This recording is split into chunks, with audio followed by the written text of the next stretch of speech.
बिस्मिल्लाहिर्रहमानिर्रहीम। अस्सलाम वालेकुम। चारपाई को सॉक्स पहनना है तो इससे क्या होगा। आज मैं अपनी बहनों के लिए बहुत ही ज़बरदस्त सी चीज़ लेकर आई हूँ, बहुत ज़बरदस्त सा राज लेकर आई हूँ। ना ही आपने कभी इसे देखा होगा और ना ही सुना होगा। तो चले कर लेते हैं स्टार्ट।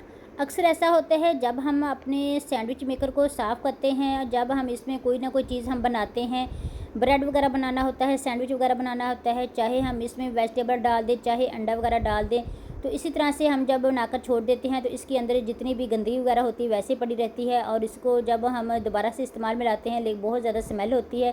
तो आपने करना क्या है, स्मेल को ख़त्म करने के लिए आपने सबसे पहले आपने उसको अच्छे से साफ़ करना है। फिर उसके बाद आपने लेमन लेना है और लेमन को पूरे आपने सैंडविच मेकर जो है उसके ऊपर अंदर आपने अच्छे से इसको स्प्रेड करना है। अच्छे से इसको आपने रब करते जाना है ताकि इसके अंदर जितनी भी मैल कुचैल है वो बाहर निकल आए।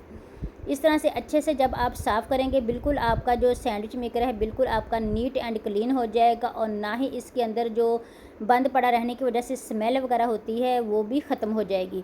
तो इस तरीके के साथ आप देख सकते हैं कितनी गंदगी वगैरह इसके अंदर से निकली है। तो फिर आपने करना क्या है, आपने बुरश लेना है। बुरश के ज़रिए इसके अंदर ये वाला जो हिस्सा होता है इसके अंदर भी मैल कुचैल जमा होती है, जो हम ब्रेड वगैरह बनाते हैं, सैंडविच बनाते हैं, उसके अंदर चली जाती है। तो इस तरीके के साथ आपने बुरश के ज़रिए हर तरफ से इसको अच्छे से साफ़ कर लेना है। तो आप देख सकते हैं अच्छे से मैंने बुरश के ज़रिए मैंने अच्छे से इसको सैंडविच मेकर को अच्छे से मैंने कर दिया है साफ़। तो इस तरह से करने के बाद फिर आपने ले लेना है कोई सा आप कपड़ा, साफ़ कपड़ा ले ले और फिर आपने सैंडविच मेकर को अच्छे से साफ़ कर देना है।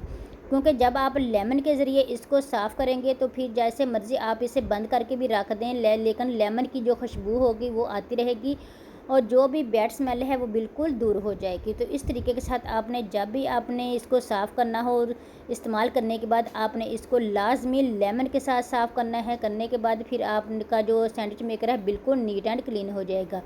तो इसी तरह से बाहर से भी आपने अच्छे से इसको साफ़ कर देना है। तो आप देख सकते हैं मैंने इसको अच्छे से बाहर से और अंदर से बिल्कुल अच्छा से साफ़ कर दिया है।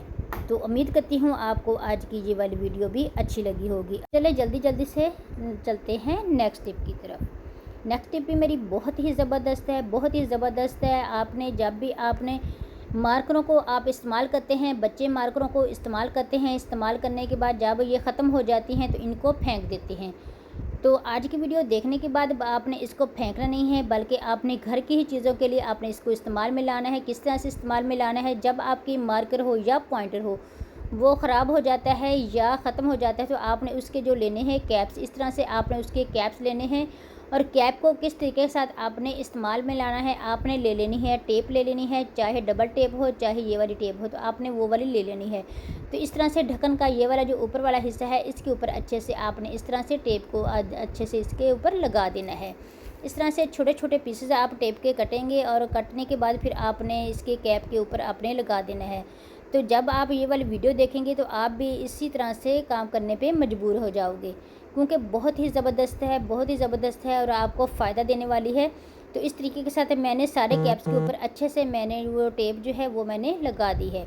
तो अब इसको करना क्या है, आपने ले लेनी है कोई सी भी आप अलमारी ले लें या कोई दीवार हो जो भी हो या अलमारियाँ वगैरह होती हैं, कैबिन होती है, इस तरीके के साथ आपने इसके ऊपर इस तरह से चिपका देने हैं। चिपकाने के बाद जैसे मर्ज़ी आप इसके ऊपर तस्बीह रखें, चाहे इसके ऊपर आप चाबी वगैरह लटका दें, चाहे कैंची वगैरह लटका दें, कोई सी भी चीज़ आप इसके ऊपर लटका सकते हैं। तो घर में ही मौजूद चीज़ों से आप इससे फ़ायदा उठाएँ। तो उम्मीद करती हूँ आपको ये वाली टिप भी अच्छी लगी हो।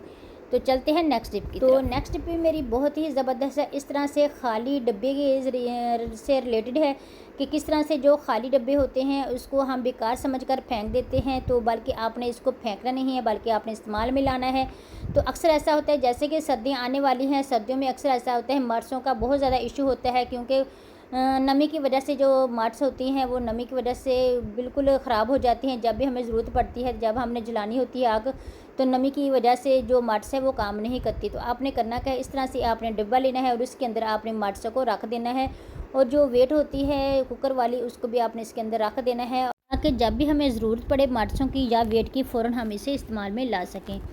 तो इस तरह से बहुत ही ज़बरदस्त ये वाली टिप है। जिस तरह से ये वाला जो अक्सर ऐसा होता है जो चारपाइयाँ होती हैं इस तरीके के साथ जब इधर को या उधर को चारपाई करते हैं तो फ़र्श जो होता है वो ख़राब हो जाता है और अक्सर ऐसा होता है कि चारपाई हमारी बहुत ज़्यादा गंदी लगती है जब मेहमान ने आना होता है, या वैसे भी आम रूटीन में भी चारपाई बहुत ज़्यादा गंदी हो जाती है, जंग आलूद हो जाती हैं, और जो लकड़ियों वाली होती हैं वो भी ख़राब हो जाती हैं। तो आपने किस तरीके के साथ आपने इसको इस्तेमाल में लाना है, किस तरह से करना है, कोई सी भी घर में जराब हो, जो भी अज़ाफ़ी जराब हो, आपने वो ले लेनी है और इस तरीके के साथ आपने चारपाई के ऊपर चढ़ा देनी है। इस तरह से जब आप चढ़ा देंगे तो इस तरह से आपकी जो चारपाई होंगी वो बुरी भी नहीं लगेंगी और चारपाइयों में खूबसूरती आ जाएगी। और इस तरह से करने से आपका जो फ़र्श होगा वो बिल्कुल ठीक हो जाएगा, नीट हो जाएगा, क्योंकि जब भी आप जराब चढ़ाएँगे तो फ़र्श जैसे मर्ज़ी चारपाई को हम इधर और उधर करें तो फ़र्श हमारा ख़राब नहीं होगा, क्योंकि जब फ़र्श ख़राब होते हैं इसी वजह से होते हैं कि चारपाइयाँ नीचे से ख़राब होती हैं और हम चारपाइयों को इधर से उधर करते हैं, तो इसी वजह से फ़र्श ख़राब होते हैं और जब मेहमान आ जाए तो हमें मुश्किल का सामना भी नहीं करना पड़ेगा और ना ही हमारी चारपाइयाँ बुरी लगेंगी। तो बहुत ही नीट एंड क्लीन हो जाएंगी जब भी आप इस तरीके के साथ जब आप इसको पहनाएंगी। तो जिस तरह से हम अपनी चीज़ों को साफ़ सुथरा रखते हैं ताकि देखने वालों को भी अच्छा लगे, जैसा कि अल्लाह ताला ने हमें समझ बूझ दी है, हम अपने दिमाग को इस्तेमाल करें और अपने घर की चीज़ों को अच्छे से चेंज करें। तो अगर आपको आज की ये जो वीडियो है अच्छी लगी हो तो ज़्यादा से ज़्यादा हमें सपोर्ट करें, आपकी हमें हौसला अफजाई की बहुत ज़्यादा ज़रूरत है और ज़्यादा से ज़्यादा शेयर करें। तो चलें फिर मिलेंगे नेक्स्ट वीडियो में नेक्स्ट रेमेडी के साथ, तब तक के लिए अल्लाह हाफिज़।